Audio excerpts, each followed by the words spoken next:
Joe Walker here at Deaf Digits Guitar Lessons, and today I have a lesson for my student Donella, who couldn't make it today, and she wanted to start learning some Christmas songs after Thanksgiving, and her next lesson is on Thanksgiving, so we won't be doing a lesson that day, so the next time I see her will be after Thanksgiving. Perfect.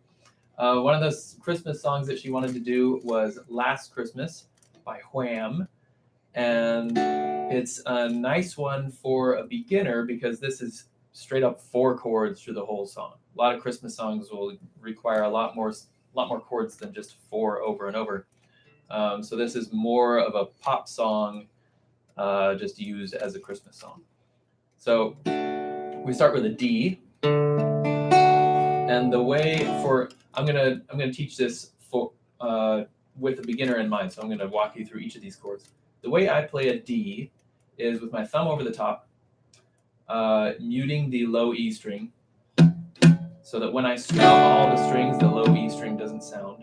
I let the A string go open, which if you look at a diagram for a D chord, probably most diagrams that you see will tell you to mute the A string as well, which is kind of hard to do if your thumb is not as long as mine. I've got pretty big hands for a guitar player.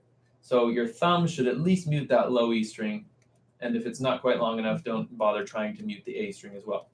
So we can let the A string ring out over a D chord.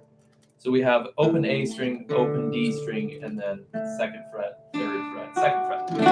Our second chord is a B minor, which is usually not a chord that's thrown at a beginner, but I have a way of playing it that is not a bar chord. Typically people will play B minor like this as a bar chord, and I don't do that when it's in the middle of a bunch of other open chords. I have sort of a shortcut way of playing it like this. It's not even really an easier way of playing it. It's just a way that doesn't require me to change the whole posture of my arm. I get to use the same grip as an open chord going into a B minor chord. I've mentioned this on other videos as well. So in this one, my thumb is muting the low E string again. And now I'll tell you my fingers. I'll go the other direction. Finger 1 on the high E string, fret 2. Finger 2 on the B string, fret 3. Finger 4 on the G string, fret 4. And then finger 3 is squashed in there with the pinky on the D string, fret 4. That finger 3 also happens to be touching, if you look very, very carefully, also happens to be touching the A string, so that when I pluck the A string, it's muted. If I strum all 6 strings, I get 2 muted notes down there, and I don't hear them when I strum through the whole thing. Those are the notes I want to hear when I strum a B minor. That will be the hardest chord in this song. We had a D, then B minor, then E minor, and then A or A7. I like to do my A like this with one finger straight across. A7 you can do with 2 fingers. It's going to be mute out the low E string with your thumb, open A, 2nd fret on the D, open G string, 2nd fret on the B string. You can see that with my 2nd finger right there, and open high E string. That's A7. That's the one I would recommend for this tune. So we've got D. These are the 4 chords over and over. D, B minor, E minor, and A7. And luckily for this song, the chords move slowly enough that if you're just getting introduced to the song and you're not really up to speed on fast chord changes yet, you can just strum each chord once and still have a chance of playing the song in time. So if I try to remember exactly how the chorus goes,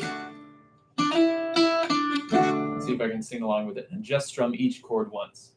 And then I'll mention where each chord happens in the lyrics. So it's going, last Christmas I gave you my heart, but the very next day you gave it away. This year, to save me from tears, I'll give it to someone special. 3, 4.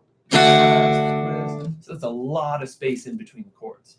And this is the first way that you should try singing and playing at the same time. So don't try to do a strumming pattern while you're singing. just focus on getting the chords to change at the right times. So D is happening on the word last. Last Christmas, like that. B minor happens on the word very, I think. Last Christmas, I gave you my heart, but the very next day, like that. So all of that time between D and B minor, you can actually be getting ready for B minor. You don't need to wait until it sounds like this. Gave you my heart, but the very next, you don't need to have that big pause in there. You can spend that time getting your fingers ready as you're singing, which is a little bit of multitasking that's easier said than done, but that's what you should try to be doing.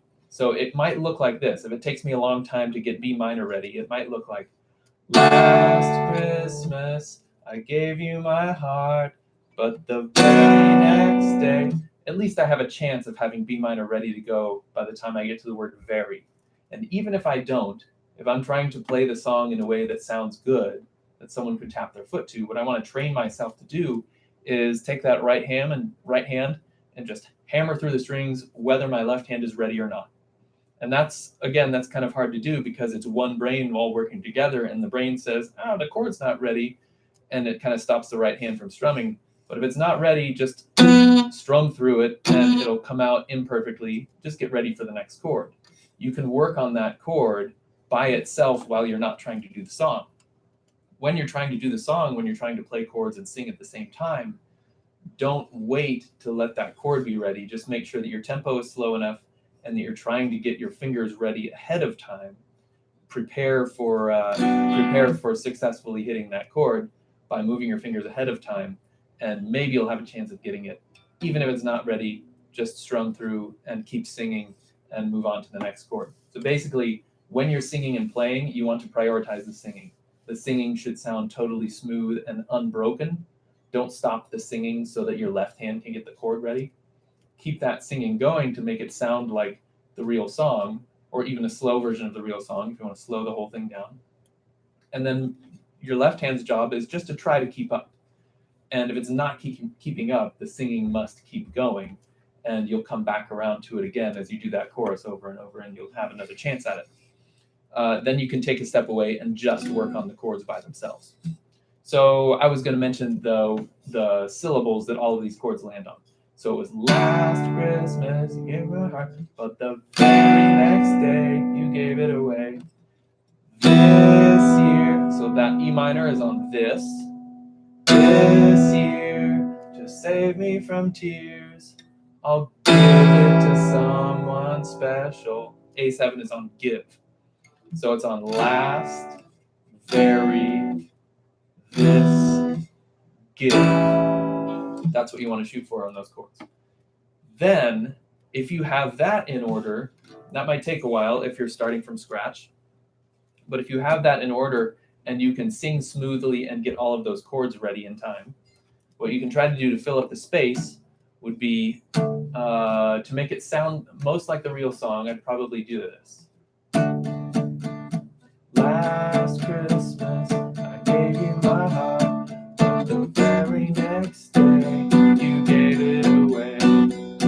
This year, to save me from tears, I'll give it to someone special.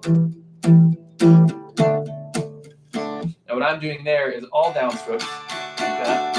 1, 2, 3, 4. 1, 2, 3, 4. I'm doing one little special thing is that I'm resting the side of my palm right next to the bridge, just barely where the strings are vibrating. So I get that sort of chunky sound without letting the strings ring out like that. This is called palm muting. You just rest it right there while you're doing your down strums. Just muffle them just a little bit. And that sounds, to me, that's about as close as I can get on an acoustic guitar to sound like the original version and make it feel like the original song. So that's all I got for you for today. That will be, if you're starting this song as a beginner, that will be quite the task to try to get that strumming pattern together with the chords and the singing. So take your time focusing on just singing with the single strums on each chord, and that will give you plenty to work on in the song. Thank you for watching. I will see you next time.